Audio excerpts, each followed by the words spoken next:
Magandang araw mga ka-garden. Ito ang ating tanim ay sitaw.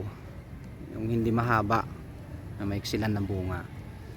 So ito ay hindi masyadong mahaba ito. Ito may ginawa natin siya ng gapangan. Ayan oh. Just in case sumaba pa siya no. So meron siyang gagapangan. So yung titignan, dami niyang bunga. Ayan. So sitaw po ito. Legumes. Ayan. So alam naman natin tong legumes, maliban sa masarap ang sitaw, yung main function nito ay pinapaganda nito yung lupa. Mayroon po itong nitrogen fixing bacteria katulad ng munggo, mani, basta yung mga legumes, sila yung nagpapaganda ng lupa. Ayan. So napakaganda ng sitaw natin, nakikita nyo, isang mahabang plat po ito. So nakikita nyo, mayroon na silang mga bunga. Yan. Yan o. Maliliit pa nga lang, pero ayan, siguro isang linggo na yan, malalaki na yan, matataba na yan yung mga bunga na yan o. Yan, makikita nyo. So ganda ng ating sitaw na tanim. Ayan, isang mahabang plat. Kung matatandaan ninyo, ang tanim dati natin dito ay okra, pero ngayon sitaw na siya. Ayan o. Mahaba ito hanggang dito sa dulo. Ito umulang kahapon. Ayan, medyo natumba-tumba tong sitaw natin.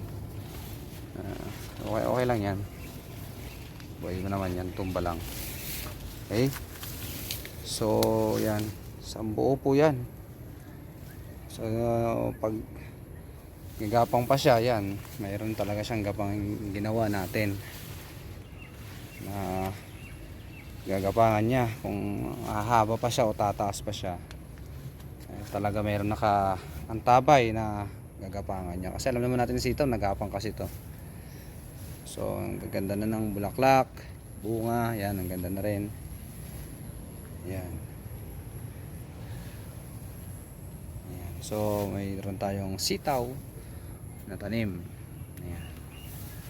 Napakaganda ng sitaw natin ngayon.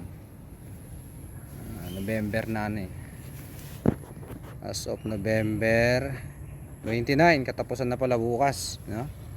As of November 29, 2023, ayan. Ito ang status ng ating gulayan.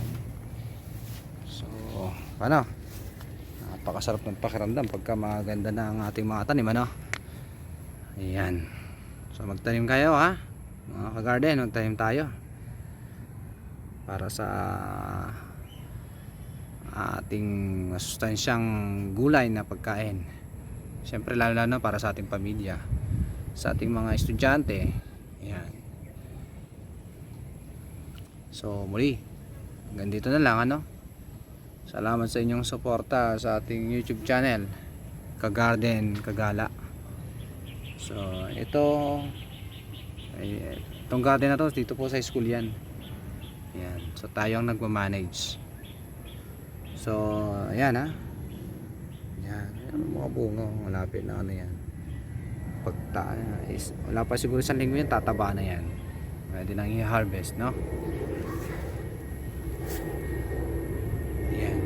So maraming salamat sa pagsuporta sa ating channel.